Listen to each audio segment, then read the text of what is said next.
Bonjour. Les choses s'accélèrent, elles s'accélèrent, les temps vont devenir compliqués et difficiles. Je voudrais juste réagir par rapport à ce que nous avons entendu, les dispositions que le gouvernement veut prendre. Je voudrais simplement vous rappeler, le diable est un menteur. Et le diable cherche toujours à impressionner et à intimider. Nous sommes dans un cercle, dans un circuit de mensonges et d'intimidation. Gardez vos convictions, surtout gardez vos convictions et avancez pas à pas chaque jour.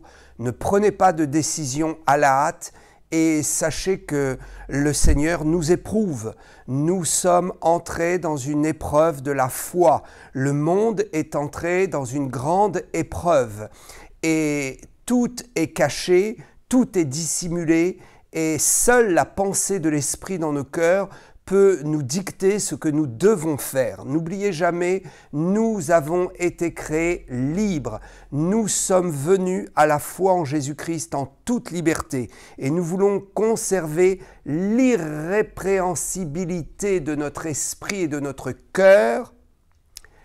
Nous voulons ne pas corrompre notre âme en restant bien au clair et bien assis sur nos convictions. Il est hors de question que nous allions au-delà de ce que notre esprit, notre cœur et notre conscience nous dictent. La Bible dit tout ce qui n'est pas conviction est péché. Si vous avez une ferme conviction que la solution par rapport à cette pandémie, cette solution qui nous est imposée, curieusement imposée du reste, parce qu'il n'y a pas que cette solution, mais cette solution qui nous est imposée, si vous êtes convaincu que ça peut être dangereux, que ce n'est pas fiable et que nous manquons de recul et nous manquons de visibilité pour comprendre qu'est-ce qu'il y a vraiment à travers cette solution. Alors, soyez ferme dans votre décision et avancez pas à pas. Le grand conseil que j'ai à donner aujourd'hui aux chrétiens, surtout, ne bradez pas vos convictions, restez accrochés au Seigneur et nous allons y venir dans un instant. Et surtout, sachez que nous sommes éprouvés. C'est l'épreuve de la foi. Une épreuve de la foi comme nous n'en avons jamais connu depuis des années, des décennies, je dirais. Nous sommes face à une grande problématique. Il y a une grande zone d'ombre, un voile devant nos yeux. Et comme le disait l'apôtre Paul, nous ne pouvons prophétiser que partiellement. Et nous ne pouvons voir qu'au travers d'un voile. Il s'agit donc de préserver notre conscience, de préserver nos convictions.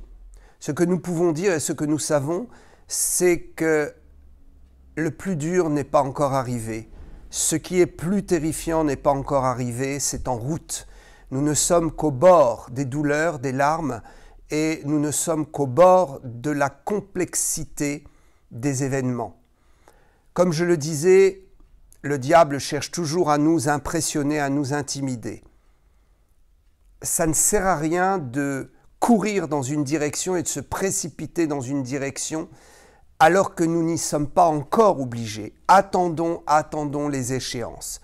Si vous n'êtes pas convaincu d'avoir recours à cette solution sanitaire, attendez l'échéance ultime et priez. Et le Seigneur vous donnera des convictions. Ce qui est certain, c'est que nous ne sommes pas encore arrivés dans le dévoilement de la marque de la bête. Je crois personnellement que la marque de la bête est là, elle est arrivée. Mais elle n'est pas encore totalement dévoilée, elle est en train de se mettre en place. Et je pourrais lire les textes qui ont référence à la marque de la bête dans l'Apocalypse. Il y a 7 textes exactement. Et nous verrons qu'il y a dans la mise en place du processus de la marque 2 éléments importants. Il y a d'abord la mise en place de la marque qui ne sera pas forcément visible et qui ne sera pas clairement annoncée. Et puis ensuite, il y a l'adoration à la bête, l'adoration qui sera due au nouvel ordre mondial, dans lequel effectivement là il sera très très clair que nous ne pourrons pas accepter, nous ne pourrons pas rentrer dans ce processus. Alors, tout d'abord, je veux dire ce que le Seigneur m'a dit, parce que on ne peut pas dire ce qu'il ne nous a pas dit. Et comme je le disais, la volonté de Dieu actuellement, pourquoi est-ce que Dieu retient la parole des prophètes?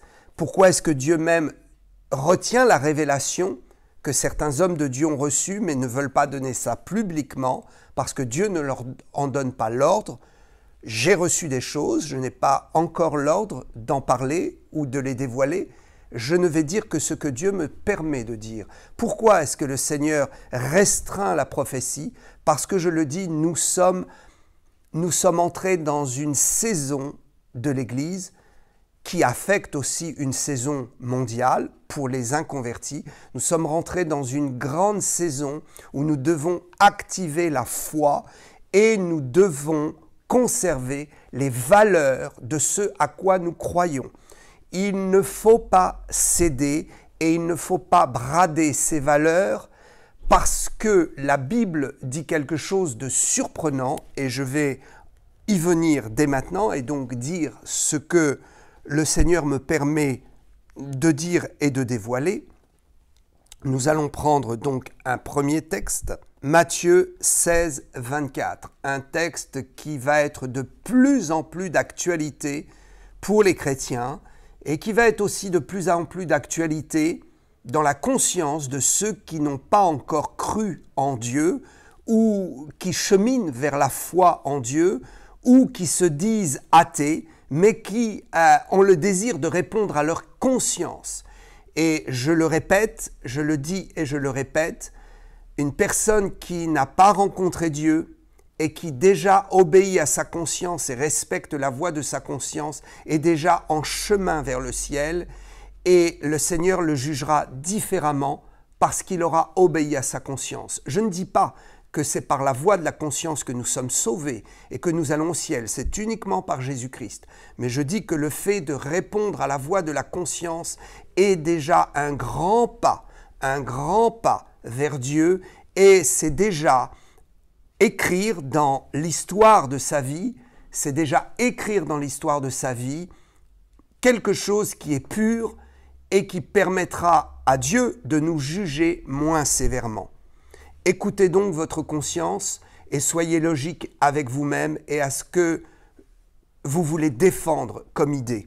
Alors lisons donc le texte de Matthieu 16, 24. Alors Jésus dit à ses disciples, « Si quelqu'un veut venir après moi, c'est-à-dire me suivre, qu'il renonce à lui-même, qu'il se charge de sa croix et qu'il me suive.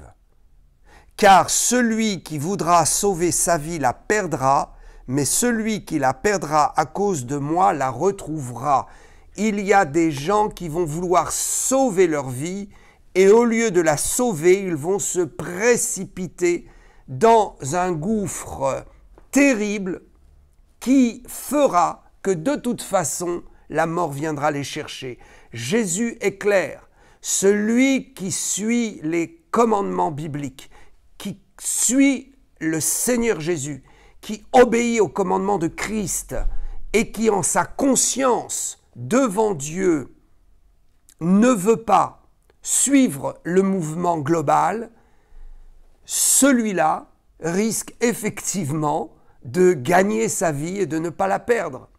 Alors que celui qui voudra la gagner pour se conformer à la sacro-sainte doctrine sanitaire qui nous sera imposée, celui-là risque de perdre sa vie. Prenons donc garde et réfléchissons bien. Jésus dit, celui qui voudra sauver sa vie la perdra, et celui qui la perdra à cause de moi la sauvera. Alors naturellement, ce texte fait aussi référence à la foi chrétienne et aux persécutions qu'ont connues les époques depuis 2000 ans. Des chrétiens ont été persécutés, ont préféré rester persécutés et mourir pour Christ afin de gagner la vie éternelle plutôt que de se conformer à des obligations de reniement ou de rejet des principes bibliques. Nous n'en sommes pas là, parce que la solution sanitaire qui nous est proposée n'est pas une solution qui clairement nous fait renier Dieu. C'est là la grande complexité, et c'est là où nous devons persévérer dans la foi, rester tranquille et ne pas nous précipiter. Cela veut dire que je respecte entièrement ceux qui veulent avoir recours à cela. Mais je dis aussi qu'il faut respecter ceux qui ne veulent pas avoir recours, et je dis qu'il faut réfléchir. Parce que est-ce vraiment la solution? C'est là la grande question que nous nous posons. Alors, si quelqu'un veut suivre le Seigneur, il doit porter sa croix.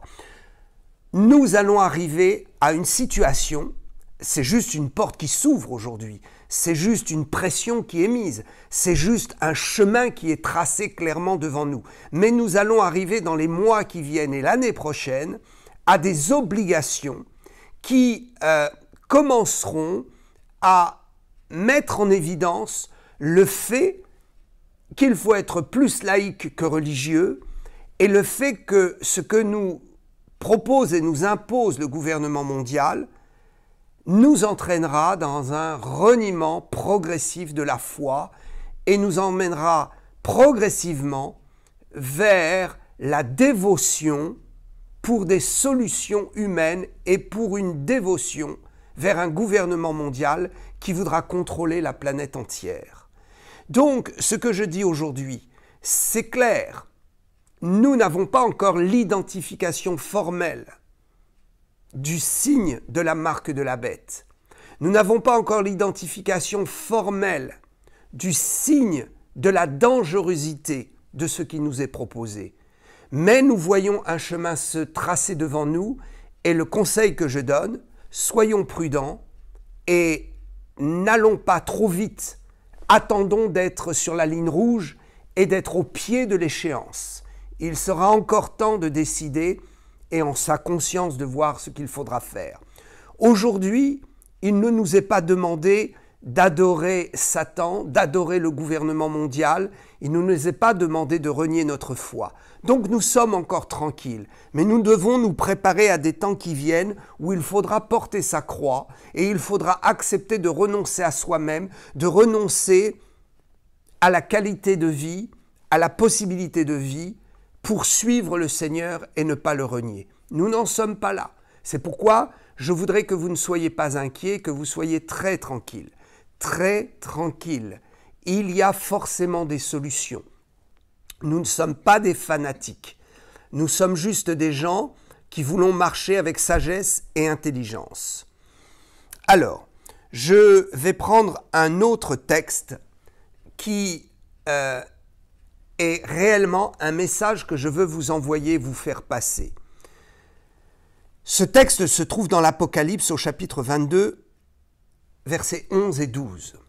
Il est écrit « Que celui qui est injuste soit encore injuste, que celui qui est souillé se souille encore, et que le juste pratique encore la justice, et que celui qui est saint se sanctifie encore. Voici, je viens bientôt, et ma rétribution est avec moi pour rendre à chacun selon ce qu'est son œuvre. » Le grand cri que je lance, sanctifiez-vous, sanctifiez-vous de plus en plus, cherchez le Seigneur, lavez votre robe devant le Seigneur, marchez avec justice et droitesse de cœur. Mes propos ne sont pas incitatifs. Si vous êtes convaincu de ne pas le faire, ne vous précipitez pas et ne vous angoissez pas. Attendez de voir la main de Dieu agir. Attendez de voir ce que le Seigneur va faire. La rentrée s'annonce tumultueuse. Nous ne savons pas ce qui va se passer. Et si nous nous précipitons, nous risquons de regretter. C'est pourquoi je dis, le mieux, si vous n'êtes pas convaincu en vos cœurs, faites comme moi, attendez l'échéance, attendez la ligne rouge, nous verrons bien parce que nous avançons jour après jour par la foi et nous voyons comme au travers du voile. Dieu pourrait faciliter les choses, mais il ne le veut pas parce qu'il veut sonder nos cœurs et nos consciences et il veut que nous-mêmes, nous puissions nous sonder et prendre une position. une position qui ne soit pas sectaire pour les autres, mais une position aussi qui nous permette de garder notre liberté. Donc ce qui est évident et essentiel, c'est que nous devons garder notre esprit pur. Il faut rester droit devant le Seigneur. Je crois qu'il est plus dangereux, écoutez bien, il est plus dangereux de ne pas veiller et de ne pas avoir conscience que le Seigneur vient bientôt. Il est plus dangereux de ne pas sanctifier son cœur et laver sa robe.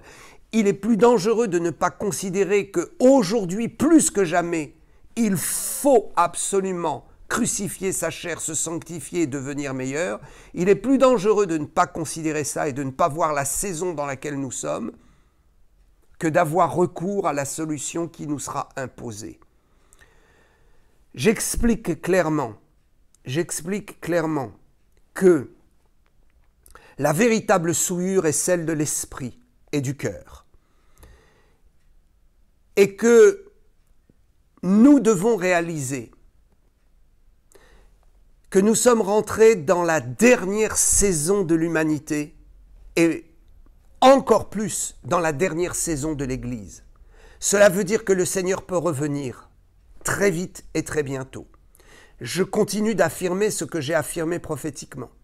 À la fin de cette année, le Seigneur pourra revenir à tout moment.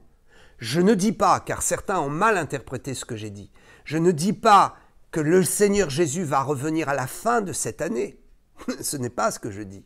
Ce que je dis, c'est qu'à la fin de cette année, ça deviendra tellement important d'être et de marcher dans une sanctification totale et d'être prêt pour l'enlèvement, parce qu'à partir de la fin de cette année, le Seigneur pourra revenir à tout moment. Il peut revenir l'année prochaine. Serez-vous prêts s'il revient en 2022 ou 2023 ou 2024, ce qui n'est pas si loin? Est-ce que vous serez prêts? Est-ce que vous aurez donné totalement votre vie à Jésus? Accepterez-vous de crucifier, de jeter loin de vous dans les ténèbres vos addictions, vos mauvais penchants? Est-ce que vous allez accepter une bonne fois pour toutes de mettre votre vie en règle avec Dieu? Ce que je dis, c'est qu'à partir de la fin de l'année, le Seigneur pourra revenir à tout moment. Ça veut dire quoi? Ça veut dire qu'il peut revenir maintenant. Bien sûr qu'il peut revenir maintenant, nous l'attendons. Et il ne s'agit pas de faire n'importe quoi jusqu'à la fin de l'année et de dire « Oh, le pasteur a dit à partir de la fin de l'année, donc je mettrai ma vie en règle à la fin de l'année ». Ce n'est pas ce que je veux dire. Bien sûr qu'il peut revenir maintenant. Mais ce que je veux expliquer, c'est que je suis convaincu que nous allons traverser des épreuves terribles jusqu'à la fin de l'année, que la foi va être éprouvée et qu'il sera absolument certain qu'à partir de l'année prochaine, le Seigneur pourra tous nous surprendre. Comme la crise sanitaire nous a tous surpris. Comme certains qui ont dit « Oh, si Dieu existait, si les prophètes étaient éclairés, il nous aurait prévenus. » Eh bien, Dieu n'a pas voulu prévenir. Le prophète ne peut dire que ce que Dieu lui dit. Donc, le Seigneur peut revenir maintenant, bien sûr, si telle est sa grande volonté. Si tous les gens du monde se mettaient à genoux et invoquaient le Seigneur, il reviendrait maintenant. Mais je crois que le Seigneur va nous laisser encore un peu de répit, mais que ce répit est très court. Alors évidemment, certains diront c'est paradoxal, c'est incompréhensible. Le pasteur dit il peut revenir maintenant, et puis en même temps il est sûr qu'à partir de la fin de l'année il peut revenir à tout moment. Alors ça veut dire quoi? C'est la même chose? Non. Ce que je veux dire, c'est que je suis convaincu que le Seigneur nous laisse un temps de répit et qu'il nous laisse du temps pour mettre notre vie en règle avec lui, et qu'il maintient le temps. Et qu'il ne le maintiendra pas si longtemps que cela. Alors, ce texte nous dit que celui qui est injuste soit encore injuste. Ce qui se produit actuellement, c'est une puissance extraordinaire qui se dégage du côté de la lumière, mais également du côté des ténèbres. Satan sait qu'il lui reste très peu de temps.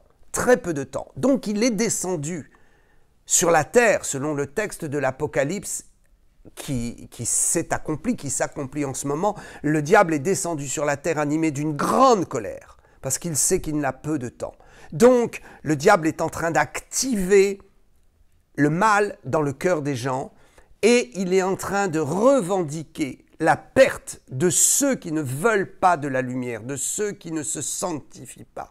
C'est pourquoi Dieu est un Dieu juste. C'est un Dieu qui sépare la lumière des ténèbres. C'est-à-dire que le Seigneur n'aime pas les compromis, il n'aime pas les mélanges. Et avant le retour de Jésus, il va y avoir une nette séparation. Et ce texte de l'Écriture est en train de s'accomplir. Dieu est en train de laisser le méchant s'endurcir dans son cœur. Celui qui ne veut pas de la lumière est en train de plonger encore plus dans les ténèbres. Mais gloire à Dieu, celui qui veut s'en sortir et celui qui cherche le Seigneur va avoir l'assistance de l'Esprit Saint d'une façon très puissante comme jamais auparavant. Autant Dieu permet que Satan puisse assister celui qui veut faire le mal, celui qui est injuste, celui qui ne veut pas de la lumière, celui qui pêche. Dieu va permettre que Satan l'assiste à faire encore plus de mal. Autant Dieu dans sa justice, parce qu'il veut que l'on sache qui est avec Dieu et qui ne l'est pas. Il veut que l'on sache qui est dans la lumière et qui ne l'est pas. Alors le Seigneur va envoyer une puissance extraordinaire de son esprit pour assister tous ceux qui veulent aller dans la lumière. Frères et sœurs, si vous voulez vraiment du Seigneur, si vous êtes déterminés à ne pas le renier, à le suivre, à ne pas succomber et plier le genou devant toutes les propositions de Baal et d'Astarté. Quand je dis Baal et d'Astarté, j'identifie l'antéchrist qui vient, j'identifie la bête, j'identifie surtout le dragon, Satan et ses démons. Si vous ne voulez pas de Satan dans votre vie, du mal et de la contrainte et de l'obligation du gouvernement mondial à aller vers l'adoration de la bête, alors vous êtes sur le bon chemin. Sachez que Dieu permettra que vous vous sanctifiez encore davantage et que vous puissiez avoir davantage de force en vous qui vous permettent d'aller vers la lumière. Ceci est extraordinaire. D'un côté, les forces des ténèbres sont de plus en plus actives et sont en train de perdre de plus en plus ceux qui veulent se perdre. Mais de l'autre côté, la bonne nouvelle, c'est que tous les chrétiens et tous ceux de bonne volonté dans ce monde qui veulent aller vers la lumière et qui refusent le système intégriste, totalitaire, méchant et meurtrier du nouvel ordre mondial, tout cela sont assistés de la puissance de l'Esprit Saint pour avoir encore plus de lumière dans leur vie et pour résister encore plus au mal et pour avoir et trouver en eux la force de porter leur croix quand le moment sera venu. Quand le moment sera venu. C'est pourquoi je vous encourage, n'ayez pas peur, n'ayez pas peur. Le Seigneur est avec vous. Il vous aidera dans vos décisions, il vous protégera et il permettra que vous ayez une conviction profonde pour faire ce que vous devez faire. Et quand vous l'aurez fait, si Satan vient vous accuser, vous trouverez en vous-même la force du Saint-Esprit. La force du Saint-Esprit pour marcher dans la lumière. Le débat a pris trop de proportions et je crois que nous avons trop concentré le problème sur cette proposition, cette solution sanitaire que la France veut nous imposer. Le problème n'est pas là. Ce problème-là, je dirais, est secondaire. Ce qui est primordial, c'est que vous alliez encore plus dans le Seigneur. C'est que vous gardiez votre âme et votre esprit purs et surtout que vous soyez déterminés à ne pas adorer l'ennemi, à ne pas plier le genou devant les autorités sataniques, à ne pas renier le Seigneur. Nous n'en sommes donc pas là.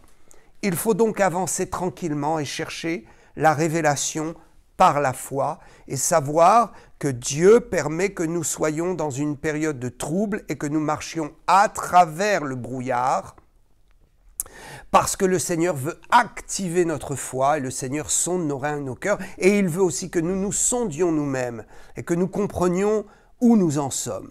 Où nous en sommes. Alors, Je vais lire d'autres passages rapidement maintenant. 7 passages, les 7 passages qui parlent de la marque de la bête.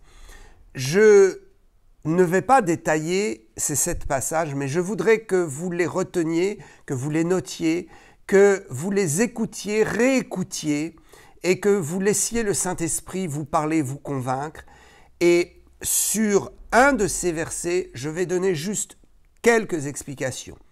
Et peut-être une autre fois, je reviendrai plus en détail sur des explications plus approfondies dans ce texte. Souvenez-vous, Dieu m'a demandé de faire cette vidéo pour réagir. D'abord pour vous dire qu'il faut être prudent, à vouloir toujours gagner sa vie et se protéger. Eh bien, le Seigneur dit qu'on risque de la perdre. C'est une question. Deuxième point, le Seigneur dit le plus important, ce n'est pas de vous focaliser sur faut-il le faire ou ne faut-il pas le faire. Focalisez-vous sur votre sainteté, votre vie de sainteté, d'appartenance à Christ. C'est ça qui est important. Et puis, précision sur ce point-là, l'échéance n'est pas encore arrivée. On nous a donné des dates. Attendons que ces dates arrivent. Et puis, nous pourrons à ce moment-là, effectivement, dire je prends position, je ne prends pas position en fonction de ma conviction. Laissez cette conviction mûrir et grandir en vous et surtout, ne cédez pas au chantage et à la peur et ne vous angoissez pas. Dieu ne vous condamnera pas, Dieu ne vous punira pas. Alors, Apocalypse, je vous donne donc les 7 passages dans le livre de l'Apocalypse, Apocalypse 13. Premier passage, verset 16, second passage, verset 17. Verset 16. Apocalypse 13. Et elle fit que tous, petits et grands, riches et pauvres, libres et esclaves, donc tout le monde, elle fit que tous reçurent une marque sur leur main droite ou sur leur front. Ce texte semble peut-être dire que l'humanité n'aura pas beaucoup le choix. Verset 17. Donc, elle fit que, donc la bête, verset 17, elle fit que toute personne ne put acheter ni vendre sans avoir la marque, le nom de la bête ou le nombre de son nom. Waouh, waouh, waouh. Là, ce texte nous montre que nous allons vers une échéance. Une échéance dans notre pays, mais une échéance où le monde entier va suivre. Parce que si la France donne le mauvais exemple, c'est un exemple qui sera suivi puisque la coalition est mondiale. Elle n'est pas européenne, elle n'est pas sur un continent seulement, elle n'est pas dans un pays seulement, mais il faut voir qu'il y a une coalition et qu'il y a une organisation derrière tout cela qui est une organisation mondiale.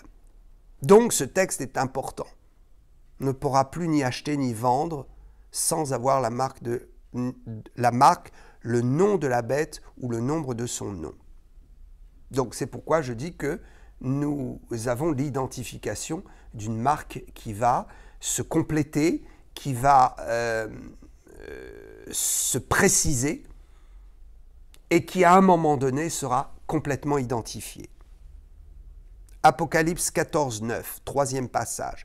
Et un troisième ange, les suivit, en disant d'une voix forte, « Si quelqu'un adore la bête et son image, et reçoit une marque sur son front ou sur sa main. » Il est donc ici question d'une association.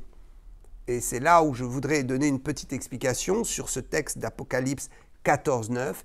Il y a une association entre la marque et l'acceptation d'adoration. Il faut donc comprendre que si quelqu'un adore la bête et son image, et en plus, ou parallèlement, ou automatiquement, d'une façon liée, reçoit une marque, la marque sur le front ou la main, alors ce sera terrible. L'important est de voir si l'on identifie une adoration pour Satan ou ses ambassadeurs, ses ouvriers, une adoration vers le monde des ténèbres. Apocalypse 14, 11. Et la fumée de leur tourment monte au siècle des siècles et n'ont de repos ni jour ni nuit ceux qui ont adoré la bête et son image, et quiconque reçut la marque de son nom. La marque de son nom. Donc il y a une addition. Cela veut dire que la marque est une chose, mais la marque doit être associée à l'adoration. Et l'adoration sera automatiquement associée à la marque. Apocalypse 16:2. Le premier alla et il versa sa coupe sur la terre, et un ulcère malin et douloureux frappa les hommes qui avaient la marque de la bête et qui adoraient son image. Alors ça c'est terrible, ce texte-là nous parle d'ulcères douloureux, des gens qui vont avoir cette marque et suivre la bête et donner allégeance et donc faire révérence au gouvernement mondial. Ceux-là mourront dans des conditions terribles. Ce sont des ulcères, des choses terribles dans le corps et sur la peau et dans les organes. Apocalypse 19:20. Et la bête fut prise, et avec elle le faux prophète qui avait fait devant elle des prodiges par lesquels il avait séduit ceux qui avaient pris la marque de la bête, et il y a donc une addition, et adoré son image. Ils furent tous les deux jetés vivants dans l'étang ardent de feu et de soufre. Il fut jeté dans l'étang ardent de feu et de soufre. Qui donc? Ceux qui avaient été séduits en prenant la marque, mais ce n'est pas suffisant, et qui avaient adoré son image. Nous sommes, je pense, dans une grande séduction et une grande pression, une intimidation très forte, mais je le répète, que votre conscience soit pure, que votre cœur ne se trouble pas, tant que vous ne faites pas allégeance à ce nouvel ordre mondial et tant que vous n'adorez pas la bête, alors sachez que le risque est quand même moindre. Parce que si le risque est fort, il ne reste que terrestre. Par contre, l'adoration, l'allégeance, la révérence devant un système mondialiste qui nous empêchera de proférer notre foi et qui nous censurera dans les fondements de la Bible pour nous pousser à adorer la bête, c'est cela qui est le plus dangereux. Pourquoi? Eh bien parce que ça nous fera perdre la vie éternelle. Ça nous fera perdre la vie éternelle. On peut perdre sa vie terrestre sans perdre la vie éternelle. Le mieux, c'est de ne pas perdre sa vie terrestre, d'être enlevé avec le Seigneur, de partir quand lui a décidé, et non pas quand les hommes ont décidé. Et le mieux, c'est effectivement d'avoir la vie éternelle avec cela. Alors, Apocalypse 24, dernier passage. « Et je vis des trônes, et à ceux qui s'y assirent furent donnés le pouvoir de juger. Et je vis les âmes de ceux qui avaient été décapités à cause du témoignage de Jésus et à cause de la parole de Dieu, et de ceux qui n'avaient pas adoré la bête, ni son image, et qui n'avaient pas reçu la marque sur leur front et sur leurs mains. Ils revinrent à la vie, et ils régnèrent avec Christ pendant 1000 ans. » Ok. Ici, certains pourront dire « Ah, mais ce texte-là est troublant, puisqu'il dit que ceux qui revinrent à la vie et qui régnèrent avec Christ étaient ceux qui n'avaient pas adoré et qui n'avaient pas reçu la marque de la bête. » J'ai expliqué que l'adoration est forcément liée à la marque de la bête. Autrement dit ici, la marque de la bête liée à l'adoration n'est juste qu'une explication que pour adorer, il faut avoir la marque de la bête. Mais on peut peut-être avoir la marque de la bête sans adorer, ce qui n'exclurait pas d'être sauvé et d'aller au ciel avec le Seigneur. Je vous laisse méditer sur ces 7 passages. Je répète, Apocalypse 13, 16, Apocalypse 13, 17, Apocalypse 14, 9, Apocalypse 14, 11, Apocalypse 16, 2 et Apocalypse 19, 20. Que le Seigneur nous aide, qu'il nous protège, qu'il vous bénisse abondamment. Je prie pour la paix de votre esprit, pour la tranquillité de votre esprit. Protégez votre âme, gardez votre robe pure devant le Seigneur. Ne faites rien contre votre conscience et contre la voix de votre conscience. Ne péchez pas, ne salissez pas votre âme en faisant quelque chose qui soit contre votre conscience et contre ce que le Seigneur vous a dit intimement. Nous marchons par la foi, nous marchons au travers d'un brouillard, nous marchons et nous voyons au travers d'un voile, nous voyons d'une façon obscure et partielle, mais bientôt tout sera clair. Tout sera dévoilé. Ce qui est très important, c'est que celui qui se sanctifie davantage, qu'il ne pêche plus, qu'il aime son prochain, qu'il cultive sa communion et sa relation avec Jésus. C'est ce qui est très important aujourd'hui. À l'heure où je vous parle, c'est cela que le Seigneur dit. Cessez de vous tourmenter avec autre chose. Ne vous tourmentez pas en dehors du saint tourment de l'acquisition d'une vie propre et saine, l'acquisition d'une vie qui est en règle avec le Seigneur. Je prie pour vous, je vous soutiens et je suis prêt à prier de tout mon cœur, avec toute ma foi, pour tous ceux et celles qui sont atteints par ce virus. Je crois dans la guérison divine. Je crois que la médecine a inventé des médicaments extraordinaires. Je crois que la médecine a inventé des formules extraordinaires pour soigner l'homme. Mais c'est Dieu qui guérit. C'est Dieu qui guérit. Je prie pour vous que la grâce repose dans votre cœur, que votre cœur ne se trouble pas, que votre cœur soit en paix et que l'Éternel nous vienne en aide pour nous donner la vraie révélation. N'oubliez pas, le Seigneur est proche, très très proche. Que Dieu vous bénisse. À bientôt.